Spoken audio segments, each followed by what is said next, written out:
Bien des fois, nous pensons avoir besoin de la présence de quelqu'un ou d'un élément extérieur pour nous sentir complets. Pourtant, les enseignements du bouddhisme nous rappellent que la véritable force naît à l'intérieur de chaque personne. Lorsque nous apprenons à vivre avec nous-mêmes dans la tranquillité et l'acceptation, la peur de la solitude commence à disparaître et une profonde sensation de liberté apparaît, une liberté que personne ne peut nous enlever. Vivre sans dépendre émotionnellement des autres devient alors un chemin vers la sérénité et l'équilibre. Dans cette vidéo, nous explorerons 7 principes inspirés de la sagesse bouddhiste qui peuvent vous aider à construire une vie plus épanouie, fondée sur votre propre stabilité intérieure. Avant de continuer, si ce contenu vous est utile, vous pouvez soutenir la chaîne avec un j'aime et vous abonner pour continuer à recevoir des réflexions et des enseignements qui invitent à la croissance personnelle. Le premier enseignement nous rappelle que le bonheur ne devrait pas dépendre des autres. Souvent, nous croyons que notre bien-être est déterminé par ce que les autres font ou disent, et cette croyance peut nous rendre émotionnellement fragiles. Lorsque notre humeur change constamment selon l'attitude de quelqu'un d'autre, nous perdons notre stabilité intérieure et la vie devient incertaine, comme une flamme qui vacille à chaque souffle de vent. Pourtant, au fond de chaque personne, existe un espace intime qui ne peut pas être contrôlé par ce qui se passe à l'extérieur. Lorsque nous remettons notre bien-être aux décisions ou aux réactions des autres, nous laissons notre cœur exposé.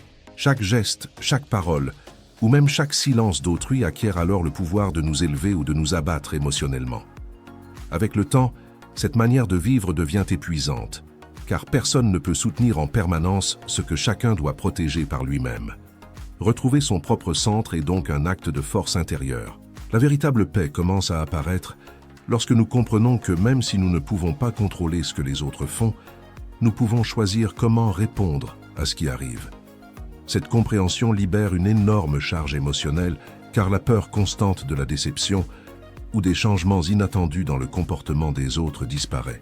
Dans la pratique bouddhiste, on enseigne à observer les expériences sans s'y attacher, en permettant aux émotions d'apparaître et de disparaître sans nous dominer complètement.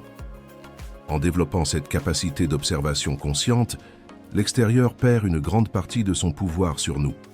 Nous apprenons à reconnaître ce que nous ressentons avec sérénité et, ce faisant, nous cessons de réagir depuis le besoin ou la dépendance pour agir plutôt depuis le calme. Réduire le besoin d'approbation ne signifie pas devenir distant ou indifférent. Au contraire, cela permet de se relier aux autres d'une manière plus authentique, car nous ne plaçons plus sur eux la responsabilité de soutenir notre stabilité émotionnelle. Les relations deviennent plus légères et naturelles, et le lien naît de l'abondance intérieure plutôt que du manque. Lorsque vous découvrez que la source de votre bien-être se trouve en vous, la manière dont vous traversez le monde change. Vous commencez à prêter davantage attention à vos pensées, à vos émotions, et à la façon dont vous vous traitez vous-même. Ce soin personnel devient semblable à celui que vous offririez à quelqu'un que vous appréciez profondément, et peu à peu, il transforme votre énergie quotidienne. Ainsi, lorsque quelqu'un agit de manière inattendue, vous ne sentez plus que le sol disparaît sous vos pieds. Vous pouvez ressentir, comprendre ce qui s'est passé et continuer à avancer sans vous briser émotionnellement. Il ne s'agit pas d'ignorer ce qui se passe, mais de cesser de fonder votre valeur personnelle sur les actions ou les paroles des autres. Avec le temps, votre équilibre intérieur devient plus stable et plus bienveillant. La liberté émotionnelle n'apparaît pas instantanément.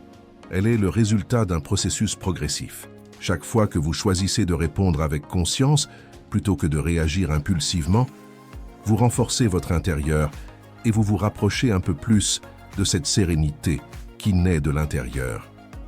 Se traiter avec bienveillance a un effet profond sur votre vie intérieure. Chaque geste de compréhension envers vous-même réduit peu à peu le besoin de chercher validation ou soutien constant à l'extérieur. C'est un processus discret, presque silencieux, mais doté d'une immense force de transformation. À mesure que vous développez ce type de soin intérieur, votre esprit cesse de vivre dans un état d'alerte permanent. Vous ne ressentez plus que les autres doivent combler vos vides émotionnels, car vous commencez à découvrir que vous pouvez vous offrir vous-même compréhension, réconfort et compagnie. Cette sécurité intérieure devient un soutien constant, même dans les moments les plus difficiles. Lorsque vous comprenez que l'origine de votre bien-être se trouve en vous, votre manière de vivre change progressivement. Vous commencez à avancer dans le monde avec plus de calme, avec une attitude plus mûre et reconnaissante. Les relations cessent d'être un refuge pour vos manques et deviennent un choix conscient. Ainsi, le bonheur ne dépend plus de quelqu'un d'autre, mais naît de votre propre équilibre et devient un cadeau que vous pouvez partager avec les autres. Le deuxième enseignement indique qu'une grande partie de la souffrance naît des attentes. Le malaise apparaît lorsque nous imaginons comment les personnes devraient se comporter ou comment les situations devraient se dérouler, puis que la réalité prend une direction différente. Cette distance entre ce que nous désirons et ce qui se produit réellement peut engendrer frustration et tristesse. Les attentes construisent des scénarios dans notre esprit. Lorsque la vie ne correspond pas à ces idées, nous avons l'impression que quelque chose ne va pas. Souvent, nous attendons que les autres nous comprennent sans que nous ayons besoin d'expliquer ce que nous ressentons, qu'ils réagissent exactement comme nous le ferions ou qu'ils ne nous causent jamais d'inconfort. Pourtant, chaque individu perçoit le monde à partir de sa propre histoire, de ses expériences et de sa manière particulière de penser. Pour cette raison, personne ne peut s'ajuster complètement aux images que nous créons dans notre esprit. Comprendre cette réalité peut alléger une grande partie du poids émotionnel que nous portons. Lorsque nous cessons d'essayer de contrôler tout ce qui se passe, le cœur devient plus léger. La réalité cesse de se sentir comme une adversaire qui défie nos désirs et commence à se montrer telle qu'elle est, sans les distorsions de nos attentes. Dans cette manière plus claire de regarder la vie, apparaît une plus grande tranquillité. La philosophie bouddhiste explique que l'esprit souffre lorsqu'il s'accroche rigidement à un résultat spécifique. Nous cherchons des certitudes absolues et des résultats précis, mais la vie est en constante transformation. Rien ne reste identique pour toujours. Lorsque nous acceptons ce caractère changeant de l'existence, la tension qui nous accompagne chaque jour commence à diminuer. Cela ne signifie pas renoncer aux désirs positifs ou aux aspirations. Cela signifie simplement ne pas les transformer en exigences rigides. En maintenant une attitude plus ouverte et flexible, nous permettons à la vie de s'écouler plus naturellement et cette ouverture réduit considérablement la souffrance inutile. Il existe une différence importante entre désirer quelque chose et attendre que cela se produise nécessairement. Un désir propose simplement une possibilité, tandis qu'une attente impose une condition. Lorsque nous transformons nos aspirations en exigences rigides, la douleur apparaît facilement si la réalité ne correspond pas à ce que nous avions imaginé. En revanche, lorsque nous lâchons une partie de ces attentes, nous ouvrons un espace pour percevoir la vie avec plus de clarté. En diminuant ces exigences intérieures, nous commençons à observer la réalité telle qu'elle est. Cela nous permet d'écouter avec plus d'attention, de ressentir plus profondément et d'agir avec un esprit plus serein. Au lieu de réagir depuis la frustration ou la déception, nous répondons depuis la compréhension. Et cette nouvelle attitude a un effet positif sur la manière dont nous nous relions aux autres.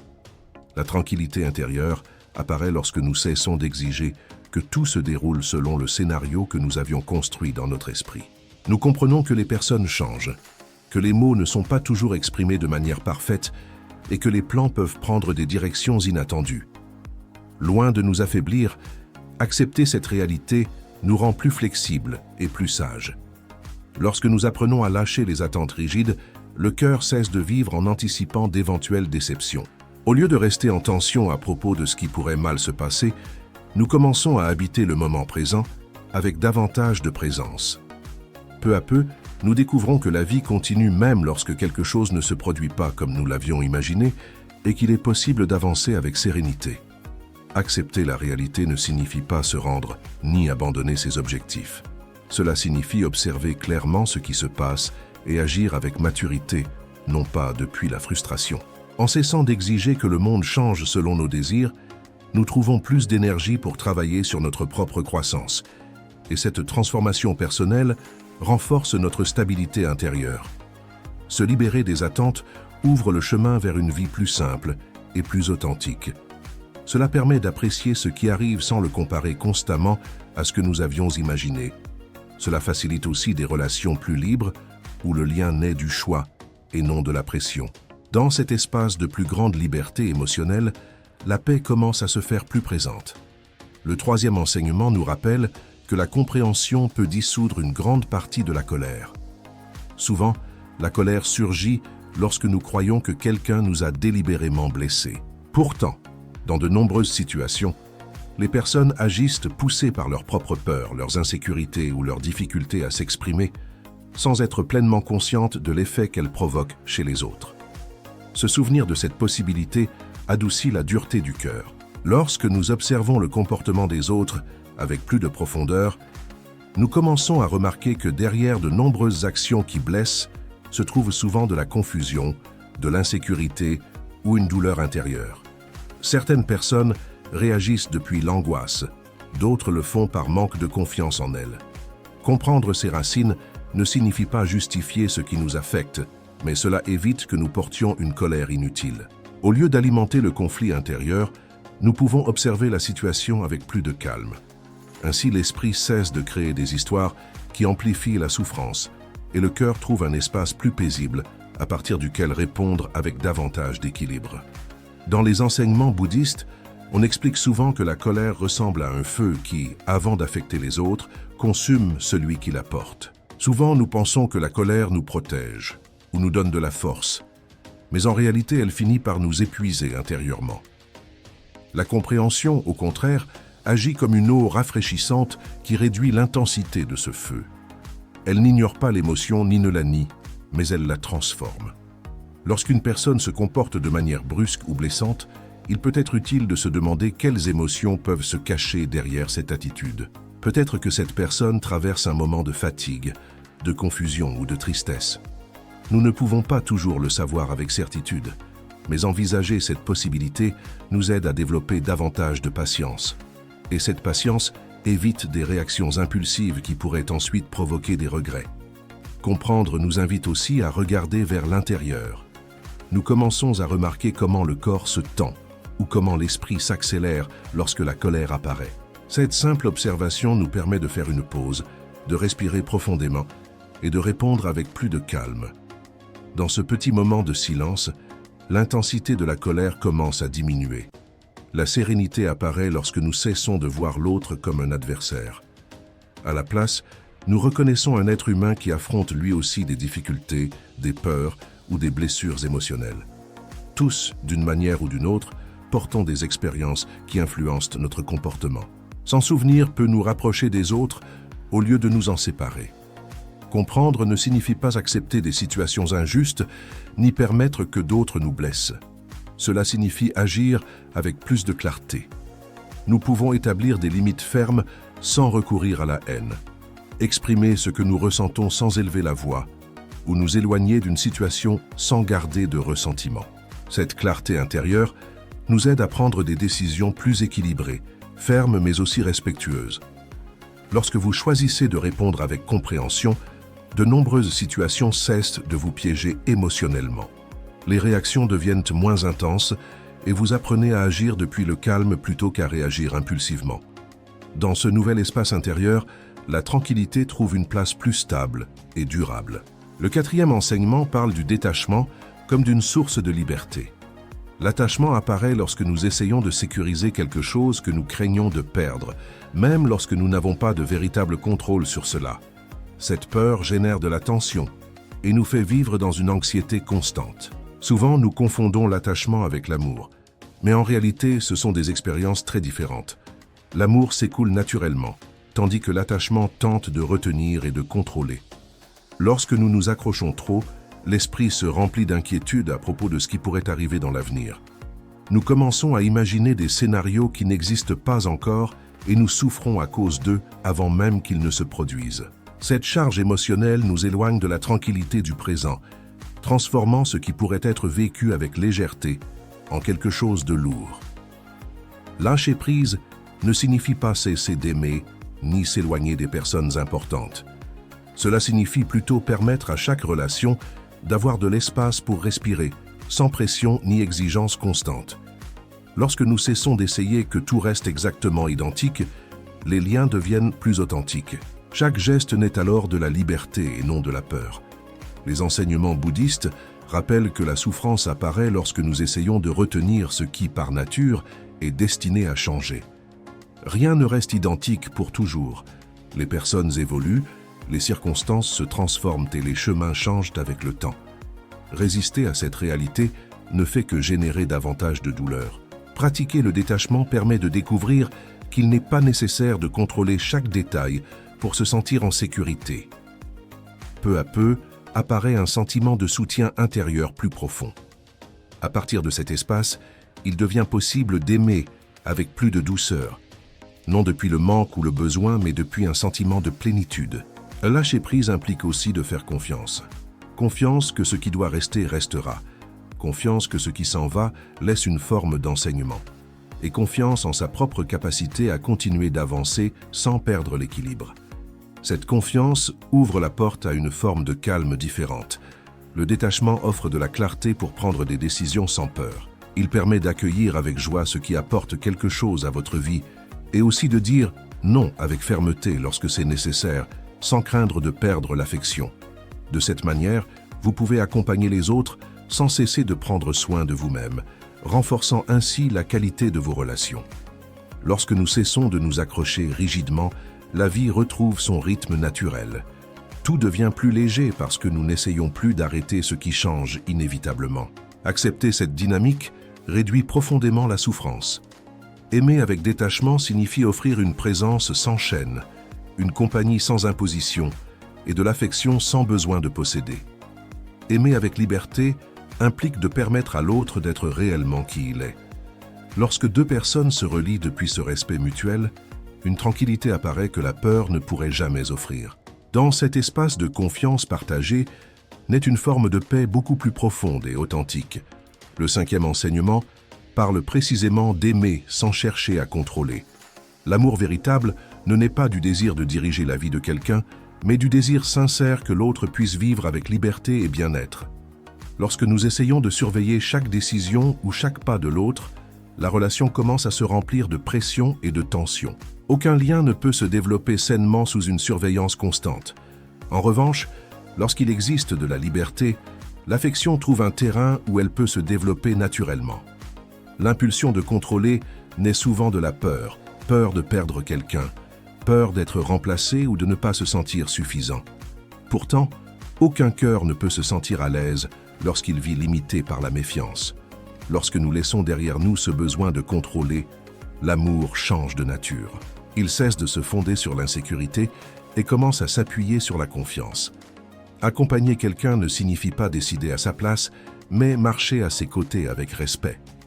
Valoriser quelqu'un ne signifie pas surveiller chacun de ses mouvements, mais reconnaître son existence et l'apprécier telle qu'elle est. Ce type d'amour crée un espace où chacun peut grandir individuellement et cette croissance personnelle renforce le lien. Lorsqu'il n'existe plus de dépendance émotionnelle intense, vous découvrez que vous pouvez aimer sans sentir que votre stabilité disparaît lorsque l'autre n'est pas présent. Votre bien-être ne dépend pas entièrement de sa présence, car vous avez appris à vous soutenir intérieurement. Depuis cette plénitude intérieure, l'amour s'exprime d'une manière plus sincère et plus équilibrée. Les enseignements bouddhistes rappellent souvent qu'aimer véritablement signifie souhaiter le bien de l'autre, même lorsque ces décisions ne coïncident pas avec nos préférences. Il ne s'agit pas d'imposer ni d'exiger, mais de comprendre, d'accompagner et d'offrir de la tranquillité. Lorsque le besoin de contrôler disparaît, l'autre personne peut se montrer avec authenticité. Cette liberté renforce la confiance au sein de la relation, car il n'existe plus la pression de devoir répondre aux attentes des autres. Ainsi se construit un lien plus honnête, où chacun se sent écouté et valorisé. Le contrôle constant devient épuisant, car il exige un effort continu pour maintenir quelque chose qui, en réalité, ne peut pas être soutenu de façon permanente. Personne ne peut vivre en surveillant chaque geste ou chaque décision d'une autre personne. En abandonnant cette habitude, le cœur trouve du repos et un sentiment de liberté apparaît, transformant la manière de vivre ensemble. Aimer sans possession signifie aussi reconnaître que chaque personne possède son propre monde intérieur. Nous avons tous des rêves, des rythmes, des silences et des façons différentes de comprendre la vie. Respecter cet espace personnel est un signe clair de maturité émotionnelle. C'est une manière d'aimer sans envahir. La dépendance émotionnelle peut nous faire croire que le bonheur n'est possible que si l'autre se comporte exactement comme nous l'attendons. Pourtant, cette idée affaiblit notre propre stabilité. Lorsque vous retrouvez votre équilibre intérieur, vous découvrez qu'il est possible de partager l'amour sans perdre votre centre. Et cette sécurité apporte une sérénité bien plus grande. Aimer sans chercher à contrôler est, en essence, un acte de liberté. Cela signifie permettre à l'affection de s'exprimer naturellement, sans conditions rigides, ni attaches qui limitent l'authenticité de la relation.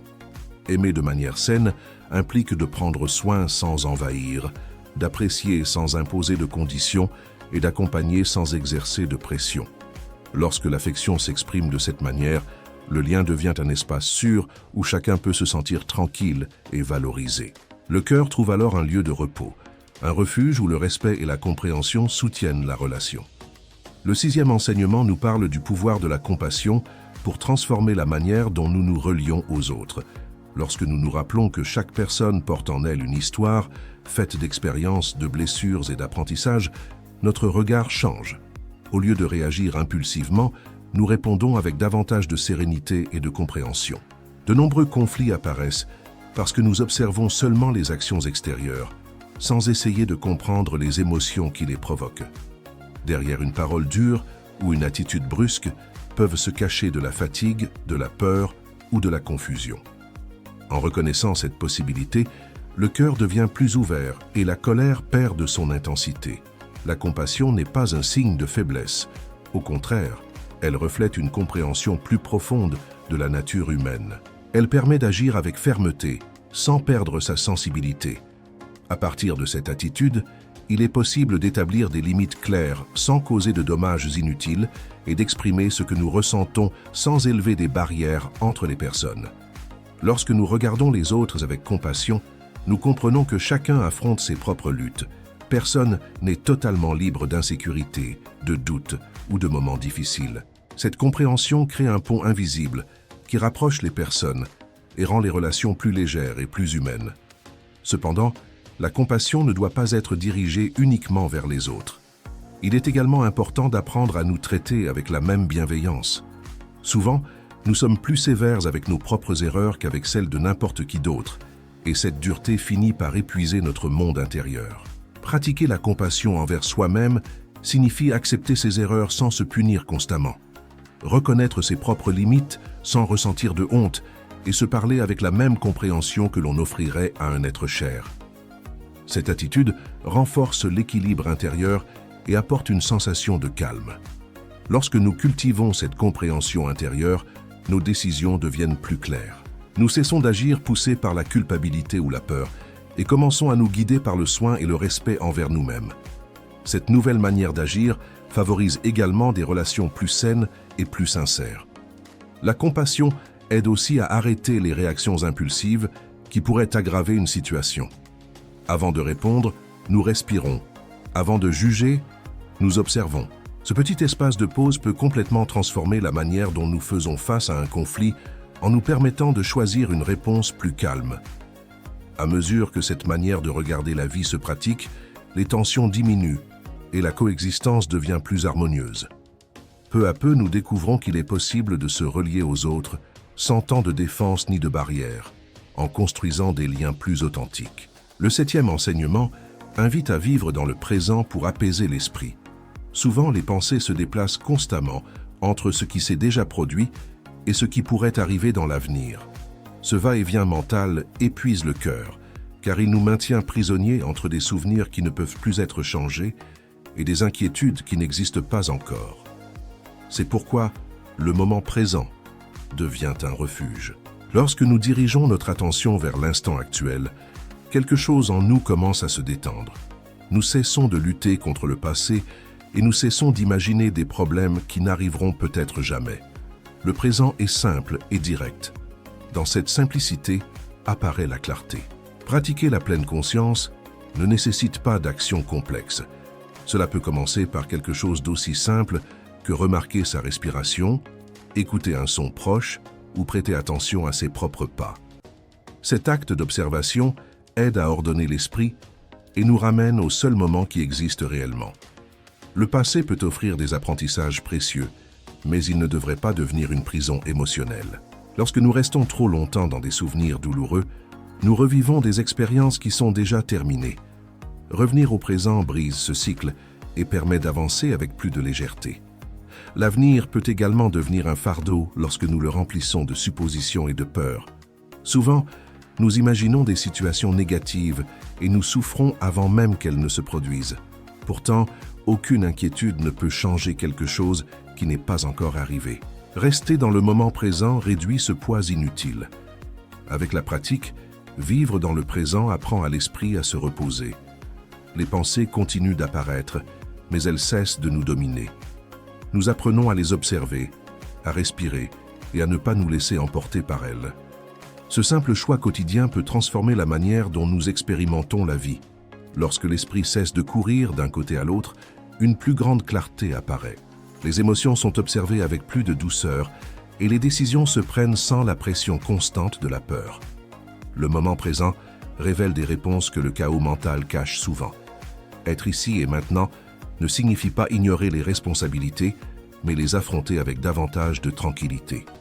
Avancer pas à pas avec attention permet que chaque action devienne plus consciente et plus stable. La paix apparaît lorsque nous comprenons que cet instant peut être suffisant. Il n'est pas nécessaire que tout change pour trouver le calme. Parfois, il suffit de s'arrêter quelques secondes et d'être pleinement présent. Choisir de vivre dans le présent, c'est s'offrir un cadeau à soi-même. Préférer le silence au bruit, la clarté à la confusion et le calme à l'inquiétude.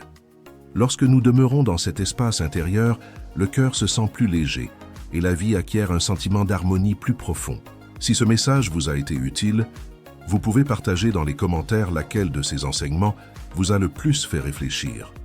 Vous pouvez également soutenir ce contenu en laissant un « j'aime » et en vous abonnant pour continuer à explorer des idées qui invitent à la croissance personnelle.